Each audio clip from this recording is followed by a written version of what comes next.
तो hello student, मैं आज आप लोगों को बताने जा रहा हूँ इतिहास के ऑब्जेक्टिव प्रश्न जो कि क्लास 12th का होगा।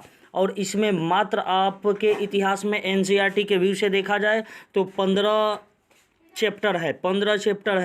प्रत्येक चैप्टर का मैं एक एक वीडियो बना दूंगा। आप लोग केवल 15 वीडियो देखकर और 12th के आर्ट के जितने भी विद्यार्थी होंगे 15 वीडियो देखकर मात्र और उसके बाद अपना सारा ऑब्जेक्टिव क्वेश्चन सही कर सकते हैं। एकदम दावा के साथ कर रहे हैं, एक भी नंबर कम नहीं होगा। चलिए तो पहला क्वेश्चन अब बताते हैं। चलिए पहला क्वेश्चन है आप लोगों का, क्वेश्चन नंबर 1। हड़प्पा सभ्यता की मुहरें किस चीज़ की बनी होती थी? ऑप्शन ए में है लोहे की, ऑप्शन बी में है तांबे की, ऑप्शन सी में कांसे की और ऑप्शन डी में सेलखड़ी की। तो इसका राइट आंसर होगा सेलखड़ी की। इसका राइट आंसर होगा सेलखड़ी की। इसका राइट आंसर क्या होगा? सेलखड़ी की। अगला प्रश्न है दूसरा नंबर प्रश्न है बनावली किस राज्य में स्थित है? बनावली किस राज्य में स्थित है? तो ऑप्शन ए इसका राइट जवाब होगा हरियाणा में। ऑप्शन ए इसका राइट जवाब होगा हरियाणा में। चलिए तीसरा प्रश्न है लोथल किस नदी के किनारे स्थित है? ऑप्शन ए है सिंधु नदी, ऑप्शन बी ब्यास नदी और ऑप्शन सी भोगवा नदी और ऑप्शन डी रावी नदी। तो इसका राइट आंसर होगा भोगवा नदी। चलिए आगे बढ़ते हैं, अगला प्रश्न। चलिए अब है चौथा नंबर प्रश्न। अगर इस पूरे वीडियो को देख लीजिएगा, 15 वीडियो मैं बनाऊंगा और 15 वीडियो को देख लीजिए, उसके बाद इतिहास में से एक भी प्रश्न कम हो गए ऑब्जेक्टिव में तो उसके बाद मैं पढ़ाना छोड़ दूंगा। ठीक है, पूरा एकदम कंप्लीट कर लीजिए और इसके बाद पूरा का पूरा नंबर आपको मिलेगा। चलिए सिंधु घाटी के निवासियों को किस धातु का ज्ञान नहीं था? ऑप्शन ए है सोना का, ऑप्शन बी है चांदी का और ऑप्शन सी है लोहा का, ऑप्शन डी है तांबे का। तो सिंधु घाटी सभ्यता के लोग चांदी से अपरिचित थे। किससे अपरिचित थे? चांदी से। चांदी का उन लोगों को ज्ञान नहीं था। चलिए पांचवा नंबर प्रश्न। हड़प्पा सभ्यता किस युग की सभ्यता है? हड़प्पा सभ्यता किस युग की सभ्यता है? ऑप्शन ए में पूर्व पाषाण युग की, ऑप्शन बी में नव पाषाण युग की, ऑप्शन सी में है कांस्य युग की और ऑप्शन डी में लौह युग की। तो इसका राइट आंसर होगा ऑप्शन सी कांस्य युग की। चलिए अगला प्रश्न है हड़प्पा संस्कृति आधारित थी। तो ऑप्शन ए ही इसका राइट आंसर होगा। ब्यास नदी पर हड़प्पा जो संस्कृति है पूर्णतः ब्यास नदी पर आधारित थी। मैंने यहाँ पे आसमानी कलर कर रखा है आंसर पे ताकि आप को सहूलियत हो, जल्दी से आपको हाईलाइट कर रखा है ताकि आपको जल्दी से दिखे। चलिए अगला प्रश्न बताते हैं। चलिए अगला प्रश्न है 7वां नंबर। इसका विकल्प कुछ उधर भी होगा। हड़प्पा सभ्यता के लोग उपासना करते थे। हड़प्पा सभ्यता के लोग किस देवता की उपासना करते थे? ऑप्शन ए में है विष्णु की, ऑप्शन बी में वरुण की, ठीक है, और ऑप्शन सी आपका ऊपर होगा। चलिए इधर दिखाते हैं, ऑप्शन सी महादेव के और ऑप्शन डी है इंद्र के।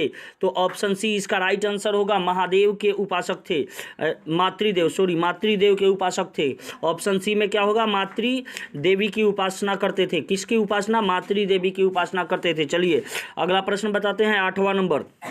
हड़प्पा सभ्यता का स्वरूप क्या था? हड़प्पा सभ्यता का स्वरूप क्या है? ऑप्शन ए में ग्रामीण सभ्यता, ऑप्शन बी में शहरी और ऑप्शन सी में भोजन ग्रहण सभ्यता और ऑप्शन डी में कबीला। तो इसका राइट आंसर होगा option B is right answer. शहरी सभ्यता था। हड़प्पा सभ्यता उस समय शहरी सभ्यता में काउंट होता था। चलिए अगला प्रश्न है 9वां नंबर। हड़प्पा सभ्यता का सबसे बड़ा नगर कौन था? हड़प्पा सभ्यता का सबसे बड़ा नगर कौन था? तो ऑप्शन ए में है हड़प्पा, ऑप्शन बी है मोहनजोदड़ो, ऑप्शन सी कालीबंगन और ऑप्शन डी लोथल। तो सबसे बड़ा सभ्यता जो था, हड़प्पा सभ्यता का सबसे बड़ा नगर जो था वह मोहनजोदड़ो था। कौन सा? मोहनजोदड़ो था। चलिए अगला प्रश्न बताते हैं। आप लोगों को ये बहुत जल्दी कराएंगे प्रश्न, इसमें टाइम भी आपका बचेगा और अच्छे तरीक़ा से आप कर पाएंगे क्वेश्चन, ठीक है। तो इस चैनल को सब्सक्राइब कर दीजिए, बेल आइकन दबा दीजिए तथा वीडियो अच्छा लगे तो लाइक कर दीजिए और ज़्यादा से ज़्यादा शेयर करिए। चलिए अगला प्रश्न बताते हैं। 9वां नंबर प्रश्न है आपके लिए, हड़प्पा सभ्यता का सबसे बड़ा नगर कौन सा था? हड़प्पा सभ्यता का सबसे बड़ा नगर कौन सा था? ऑप्शन ए में है हड़प्पा, ऑप्शन बी में है मोहनजोदड़ो, ऑप्शन सी में कालीबंगन और ऑप्शन डी में लोथल। जिसका राइट आंसर होगा ऑप्शन बी मोहनजोदड़ो। मोहनजोदड़ो हड़प्पा सभ्यता का सबसे बड़ा शहर था। हड़प्पा सभ्यता का सबसे बड़ा शहर कौन था? मोहनजोदड़ो। चलिए 10वां नंबर प्रश्न बताते हैं। हड़प्पा सभ्यता की सर्वप्रथम खोज की थी। हड़प्पा सभ्यता का खोज सर्वप्रथम किसने किया? ऑप्शन ए में है अलेक्जेंडर, ऑप्शन बी में है दयाराम साहनी, ऑप्शन सी कॉर्नवॉल्स और ऑप्शन डी मैक्स मूलर। तो इसका राइट आंसर होगा ऑप्शन बी दयाराम साहनी ने किया था। चलिए अगला प्रश्न बताते हैं। हड़प्पा किस नदी के किनारे स्थित है? हड़प्पा किस नदी के किनारे स्थित है? तो इसका ऑप्शन ए राइट होगा, सिंधु नदी के किनारे। हड़प्पा किस नदी के किनारे स्थित है? सिंधु नदी के किनारे। चलिए अगला प्रश्न बताते हैं आप लोगों के लिए। 12वां प्रश्न, हड़प्पा सभ्यता की सबसे महत्वपूर्ण विशेषता क्या है? हड़प्पा सभ्यता की सबसे महत्वपूर्ण विशेषता क्या है? तो चलिए इसका राइट आंसर होगा ऑप्शन ए हड़प्पा सभ्यता नगर योजना। हड़प्पा सभ्यता क्या थी? नगर योजना व वास्तुकला में परिपक्व थी। तो इसकी सबसे महत्वपूर्ण विशेषता था कि हड़प्पा सभ्यता नगर योजना में परिपक्व थी, मतलब नगरीकृत था। ठीक है, चलिए इसका राइट आंसर होगा ऑप्शन ए। आगे बढ़ते हैं। अगला प्रश्न है, चलिए अब आपका अगला प्रश्न है 13वां नंबर प्रश्न। हड़प्पा सभ्यता का प्रशासन था। हड़प्पा सभ्यता का प्रशासन था। ऑप्शन ए में है राजतंत्रात्मक, ऑप्शन बी है लोकतंत्रात्मक और ऑप्शन सी है नगरपालिका और ऑप्शन डी गणतंत्रात्मक। तो इसका राइट आंसर होगा ऑप्शन सी नगरपालिका। हड़प्पा सभ्यता में नगरपालिका चलता था। चलिए आगे बताते हैं अब अगले पेज में। चलिए आपके लिए 14वां प्रश्न। चलिए 14वां प्रश्न में है, हड़प्पा सभ्यता के पतन के क्या कारण थे? हड़प्पा सभ्यता के पतन के क्या कारण थे? तो ऑप्शन ए में है विदेशी आक्रमण, ऑप्शन बी में है प्राकृतिक कारण और ऑप्शन सी में है मानवीय कारण। तो इसका राइट आंसर होगा उपयुक्त तीनों, डी ऑप्शन राइट होगा इसका। हड़प्पा सभ्यता के नाश होने में प्राकृतिक कारण भी थे, क्योंकि उस समय क्या हुआ था कि बाढ़ आया था, बहुत प्रचंड बाढ़, जिसके चलते हड़प्पा सभ्यता जलमग्न हो गया। और प्राकृतिक कारण विदेशी आक्रमण भी था, क्योंकि उस समय विदेशी लोग भी हड़प्पा सभ्यता पे आक्रमण कर दिए थे। और मानवीय कारण ये था कि कुछ लोग ऐसे थे स्वार्थी लोग जो कि सोना को एकत्र करने के चक्कर में सिंधु नदी को ही बांध दिए थे, जिसके चलते ये क्या हो गया, इन तीनों कारणों से हड़प्पा सभ्यता समाप्त हो गया। और हड़प्पा सभ्यता के कुछ ईंट चोर लोग भी, क्योंकि हड़प्पा सभ्यता के बचे हुए अवशेष को ईंट जितने भी थे सबको चुरा लिया लोग, एकदम महा चोटा था लोग। ठीक है, तो इसका ऑप्शन क्या होगा? बिल्कुल भी डी नंबर ऑप्शन होगा तीनों। चलिए 15वां नंबर प्रश्न बताते हैं। हड़प्पा सभ्यता के स्थल हड़प्पा सभ्यता के स्थल के हड़प्पा सभ्यता के स्थल से स्त्री के गर्भ से पौधा निकलता हुआ दिखाया गया है। बताइए तो हड़प्पा के किस स्थल से? चलिए ऑप्शन ए में है बलूचिस्तान, ऑप्शन बी में है मोहनजोदड़ो, ऑप्शन सी में हड़प्पा और ऑप्शन डी में है आलमगीरपुर। तो इसका राइट आंसर होगा ऑप्शन सी हड़प्पा से। चलिए आगे बढ़ते हैं। 16वां नंबर प्रश्न, सिंधु घाटी सभ्यता के स्थलों में सर्वप्रथम किस स्थल का उत्खनन हुआ? तो ये तो बिल्कुल आसान क्वेश्चन है, एकदम ऑप्शन ए ही राइट होगा हड़प्पा सभ्यता। सिंधु घाटी सभ्यता के स्थलों में सबसे पहले उत्खनन मतलब सबसे पहले किसका खुदाई हुआ? तो हड़प्पा सभ्यता का। चलिए आगे बढ़ते हैं हड़प्पा का। अगला प्रश्न है आप लोगों के लिए। अगला प्रश्न, चलिए 17वां नंबर प्रश्न है, सिंधु घाटी सभ्यता में गोदीबारा का प्रमाण कहाँ है? गोदीबारा का प्रमाण कहाँ है? तो ऑप्शन ए में है लोथल, ऑप्शन बी में है कालीबंगा, ऑप्शन सी में है राखीगढ़ और ऑप्शन डी में है बनावली। तो इसका राइट आंसर होगा ऑप्शन ए लोथल। चलिए 18वां नंबर प्रश्न बताते हैं। किस सिंधु स्थल से सूती कपड़े का साक्ष्य मिला है? किस सिंधु स्थल से सूती कपड़े का साक्ष्य मिला है? ऑप्शन ए है कालीबंगन, ऑप्शन बी है रंगपुर और ऑप्शन डी है सूतकांगडोर और ऑप्शन सी है सूतकांगडोर और ऑप्शन डी है मोहनजोदड़ो। तो इसका राइट आंसर होगा Mohenjodaro. Option D is right answer. चलिए आगे बढ़ते हैं। अब बताते हैं 19वां नंबर प्रश्न। मोहनजोदड़ो का उत्खनन किया गया था। ऑप्शन ए दयाराम साहनी के माध्यम से और ऑप्शन बी जॉन मार्शल के माध्यम से, ऑप्शन सी आर.डी. बनर्जी के माध्यम से और ऑप्शन डी R.S. बिष्ट के माध्यम से। तो इसका राइट आंसर होगा बिल्कुल सी जवाब इसका सही होगा, R.D. बनर्जी। R.D. बनर्जी यहाँ पे मोहनजोदड़ो सभ्यता की खोज R.D. बनर्जी किए थे तथा हड़प्पा सभ्यता की खोज राय बहादुर दयाराम साहनी ने किया था। ठीक है, तो इसका आंसर होगा ऑप्शन सी। चलिए आगे बढ़ते हैं अगले प्रश्न पे। अगला प्रश्न आप लोगों को इधर मिलेगा। चलिए अब 20वां नंबर प्रश्न बताते हैं। चलिए 20वां नंबर प्रश्न। मोहनजोदड़ो किस नदी के किनारे बसा है? मोहनजोदड़ो किस नदी के किनारे बसा है? बिल्कुल आसान प्रश्न है। मोहनजोदड़ो सिंधु घाटी नदी, सिंधु नदी के किनारे बसा है। मोहनजोदड़ो सिंधु नदी के किनारे बसा है। Option A is right answer. चलिए आगे बढ़ते हैं। 21वां नंबर प्रश्न। 21वां नंबर प्रश्न है मोहनजोदड़ो किस भाषा का शब्द है? मोहनजोदड़ो किस भाषा का शब्द है? तो सिंधी भाषा। कौन सी भाषा? सिंधी भाषा का। ठीक है, कौन सी भाषा? सिंधी भाषा। चलिए अब 22वां नंबर प्रश्न बताते हैं। लोथल कहाँ स्थित है? भाई गुजरात में स्थित था। लोथल कहाँ स्थित है? गुजरात में। चलिए इसका राइट आंसर होगा ऑप्शन ए। आगे बढ़ते हैं।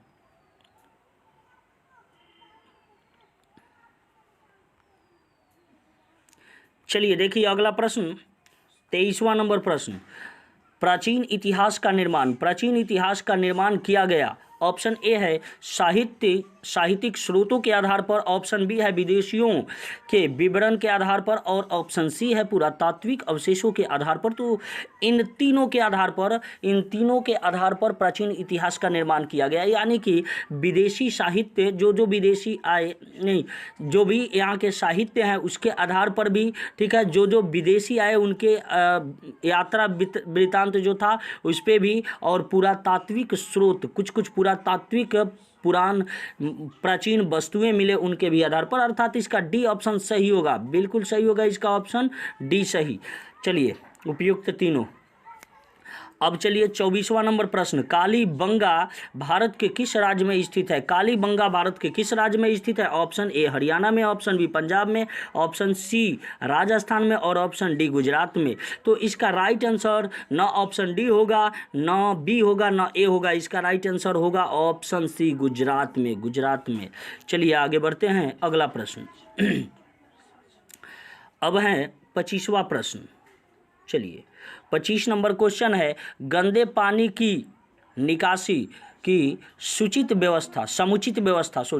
गंदे पानी की निकासी की समुचित व्यवस्था सर्वप्रथम किस सभ्यता में देखने को मिली? तो ये तो बिल्कुल आसान है, सिंधु घाटी सभ्यता में देखने को मिली। बिल्कुल आसान है। कहाँ मिली भाई? सिंधु घाटी सभ्यता में देखने को मिली, अर्थात इसका राइट आंसर होगा ऑप्शन ए। चलिए आगे बढ़ते हैं अगला प्रश्न। अब अगला प्रश्न है, अगले पेज में है अगला प्रश्न। चलिए आगे बढ़ते हैं धीरे धीरे यहाँ पे। चलिए 26वां नंबर प्रश्न। 26वां नंबर प्रश्न को ध्यान से याद रखिएगा। 26वां नंबर प्रश्न है आपका कि कालीबंगा किस नदी के किनारे अवस्थित है? कालीबंगा किस नदी के किनारे अवस्थित है? कालीबंगा किस नदी के किनारे अवस्थित है? चलिए तो इसका राइट आंसर होगा, इधर है।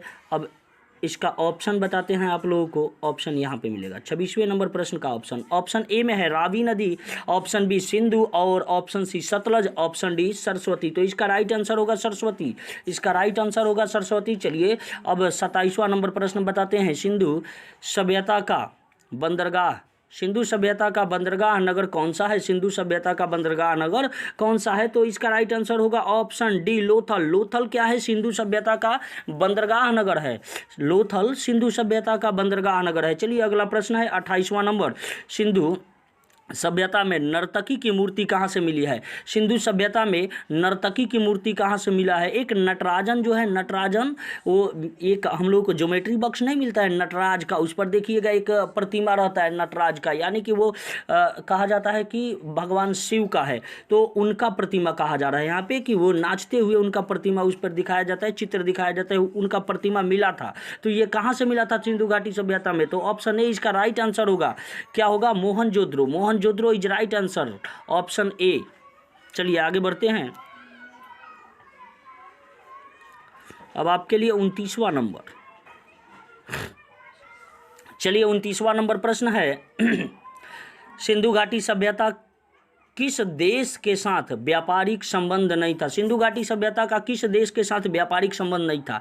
चाइनवा हम लोगों का वही दुश्मन है और उसी समय भी दुश्मन था। तो बताइए इसका राइट आंसर होगा ऑप्शन डी, ये चाइना वाला है। चाइने वाले से हम लोगों का पहले से भी पटता नहीं था, अभी भी पटता नहीं है, इसलिए ये जाकर पाकिस्तानियों से मिल जाते हैं। ठीक है, तो ये सिंधु घाटी सभ्यता से ही देखिए इसमें क्या लिखा है, सिंधु घाटी सभ्यता का किस देश के साथ व्यापारिक संबंध नहीं था? चाइना के साथ हम लोग व्यापारिक संबंध नहीं रखते थे, चाइना के साथ सिंधु घाटी सभ्यता का संबंध चाइना से नहीं था। चलिए अगला प्रश्न है 30वां नंबर। सिंधु वासियों के प्रमुख देवता कौन थे? अरे भाई सिंधु घाटियों के प्रमुख देवता कौन थे? पशुपति, पशुपति महादेव। पशुपति किन्हें कहा जाता है? महादेव जी को कहा जाता है। क्यों कहा जाता है? क्योंकि देखना जरा वो पशु पक्षियों से ज़्यादा जुड़े रहते हैं। गले में देखिए सर्प और बैठे रहते हैं बसाह पे, उनकी पत्नी शेर पे। अब देखिए और बताते हैं, उनके पुत्र गणेश भगवान वो बैठे रहते हैं किन पे भाई बताइए? उन मूस पे। और भी चलिए और बता देते हैं, अब कार्तिकेय उनके प्रथम पुत्र तो कार्तिकेय हैं, वो बैठते हैं मोर पे। तो पशुपति इसलिए इनको कहा जाता है। ठीक है, ये पक्षियों से ज़्यादा इनका परिवार लगाव रखता है, तो इसलिए सिंधु घाटी सभ्यता में प्रमुख देवता किनको माना जाता था? पशुपति महादेव को। चलिए आगे बढ़ते हैं 31वां नंबर प्रश्न। सिंधु घाटी सभ्यता का कौन सा स्थल मृतकों का टीला कहलाता है? बिल्कुल एकदम अच्छा प्रश्न है। ये प्रश्न बार बार पूछता है, मोहनजोदड़ो। ये इसका राइट आंसर होगा Mohenjodaro, option C is right answer. क्या मृतकों का टीला? सिंधु घाटी सभ्यता में एक जगह है, एक स्थान है जिसको मृतकों का टीला कहा जाता है। कौन सा स्थान है वो? मोहनजोदड़ो। कौन सा स्थान है भाई? मोहनजोदड़ो। चलिए आगे बढ़ते हैं 32वां नंबर प्रश्न। आप लोग प्रश्न को जरा ध्यान में रखिएगा क्योंकि ऑप्शन ऊपर है।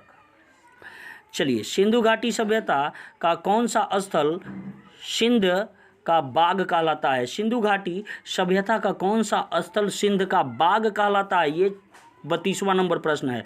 चलिए आगे बढ़ते हैं। अब आप लोगों को दिखाते हैं 32वां नंबर प्रश्न। तो इसका ऑप्शन यहाँ पे दिख रहा है आप लोगों को कि सिंधु घाटी सभ्यता का बाग किसे कहा जाता है भाई? तो मोहनजोदड़ो सभ्यता को। चलिए आगे बढ़ते हैं 33वां नंबर प्रश्न। सिंधु घाटी सभ्यता में समाज का स्वरूप क्या था? मैंने पहले भी बताया है कि सिंधु घाटी सभ्यता में ज़्यादा लोग मातृसत्रात्मक थे, यानी माताओं की ज़्यादा भूमिका थी। ठीक है, तो ऑप्शन ए इसका राइट आंसर होगा, मातृसत्रात्मक। चलिए आगे बढ़ते हैं 34वां नंबर प्रश्न। सिंधु घाटी सभ्यता किसके समकालीन थी? सिंधु घाटी सभ्यता किसके समकालीन मानी जाती है? तो इसका राइट आंसर है चीन के सभ्यता के समकालीन। इसका राइट आंसर होगा चीन के सभ्यता के समकालीन। चलिए आगे बढ़ते हैं। अगला प्रश्न 35वां नंबर। चलिए 35वां नंबर प्रश्न है, सिंधु सभ्यता का क्षेत्रफल किस आकार का था? भाई कोई बता देगा? बिल्कुल आसान सा प्रश्न है, त्रिभुजाकार का। और ये पूछता भी है, हर बार लगभग पूछा है। ठीक है, चलिए आगे बढ़ते हैं। अब 36वां नंबर प्रश्न। किस सिंधु स्थल में महिला और पुरुष को एक साथ दफनाया गया है? महिला और पुरुष को एक साथ दफनाया गया है किस सिंधु घाटी की सभ्यता में? तो बताइए, option A Lothal, option B Sutkagendor, option C Ropar और ऑप्शन डी बनावली। तो इसका राइट आंसर होगा ऑप्शन सी रोपर में पुरुष और महिला दोनों को एक साथ ही दफना दिया गया था। ठीक है, और एक रोपर की ही एक और कहानी है कि एक राजा मर गया तो उसका कुत्ता भी मर गया, उनके शोक में उन्हीं के साथ दफना दिया गया, ये भी प्रमाण मिला है। चलिए, तो रोपर में एक पुरुष और महिला दोनों को ही एक साथ दफनाया गया। ऑप्शन सी इसका राइट आंसर होगा। चलिए आगे बढ़ते हैं। अब है ऑप्शन, चलिए 36वां नंबर पढ़ा दिया मैंने। अब है आपके लिए 37वां नंबर प्रश्न। 37वां नंबर प्रश्न क्या है भाई कि सिंधु घाटी सभ्यता में विशाल स्नानघर के अवशेष कहाँ से प्राप्त है? तो ये भी मोहनजोदड़ो से ही प्राप्त होगा। ऑप्शन बी इसका राइट आंसर होगा। चलिए आगे बढ़ते हैं। अब अगला क्वेश्चन है 38वां नंबर। सिंधु घाटी सभ्यता की जुड़वा राजधानी थी। अब सिंधु घाटी सभ्यता की जुड़वा राजधानी थी, ऑप्शन को याद कर लीजिएगा क्योंकि आंसर नीचे है। सिंधु घाटी सभ्यता की जुड़वा राजधानी थी। बताइए, सिंधु घाटी सभ्यता की जुड़वा राजधानी किसे कहा जाता है? Option C is right answer. किसे? मोहनजोदड़ो, हड़प्पा और मोहनजोदड़ो दोनों सिंधु घाटी सभ्यता की राजधानी ही माने जाते थे, हड़प्पा भी और मोहनजोदड़ो भी। इसलिए हड़प्पा और मोहनजोदड़ो दोनों को उसकी जुड़वा राजधानी कहा जाता है। चलिए 39वां नंबर। रखाल दास बनर्जी को मोहनजोदड़ो के अवशेष किस वर्ष मिले? तो बताइए, रखाल दास बनर्जी को मोहनजोदड़ो के अवशेष किस वर्ष मिले भाई? ऑप्शन सी इसका राइट आंसर होगा। 1922 ईस्वी में मिला, 1922 ईस्वी में। चलिए 40वां नंबर प्रश्न बताते हैं। अब है 40वां नंबर प्रश्न। हल से जुते हुए खेत के साक्ष्य कहाँ मिले? अरे भाई, कालीबंगन में मिले। ऑप्शन ए इसका राइट जवाब होगा। चलिए आगे बढ़ते हैं। 41वां नंबर प्रश्न। अब है 41वां नंबर प्रश्न। पशुपति महादेव की मुहर निम्न में से कौन से जानवर नहीं पाया गया? पशुपति महादेव तो थे ही, लेकिन इनके मुहर में कौन से जानवर का फिगर, चित्र नहीं था? बताइए, तो इसका राइट आंसर होगा ऑप्शन सी, शेर का नहीं था भाई। किसका नहीं था? शेर का नहीं था। तो आप लोगों ने देखा कि मात्र 21 मिनट पढ़ाए हैं, मात्र 21-22 मिनट के इस वीडियो में आप लोगों को मिलेगा 41 प्रश्न और एक चैप्टर खत्म हो गया। ईंट मन के तथा अस्थियां खत्म हो गया। मतलब कि पहला चैप्टर आपका द एंड, ठीक है। इसको पढ़ लीजिएगा। पहले चैप्टर से जितने भी प्रश्न फंसेंगे बोर्ड के परीक्षा में एकदम इसी में से आएंगे, एक भी दूसरे जगह से नहीं आएगा। इसी तरह से करके अगर 15 चैप्टर है इतिहास का, 15 वीडियो आपने देख लिया, सारे प्रश्न यहीं से आएंगे। एक भी प्रश्न ऐसा नहीं होगा जो कहीं और से आ जाए, ठीक है। तो मेरे चैनल को सब्सक्राइब कर दीजिए, बेल आइकन दबा दीजिए और वीडियो अच्छा लगा हो तो लाइक कर दीजिएगा और ज़्यादा से ज़्यादा शेयर कर लीजिए, ताकि आपको तो फ़ायदा हुआ ही, किसी दूसरों को भी फ़ायदा हो जाए। धन्यवाद।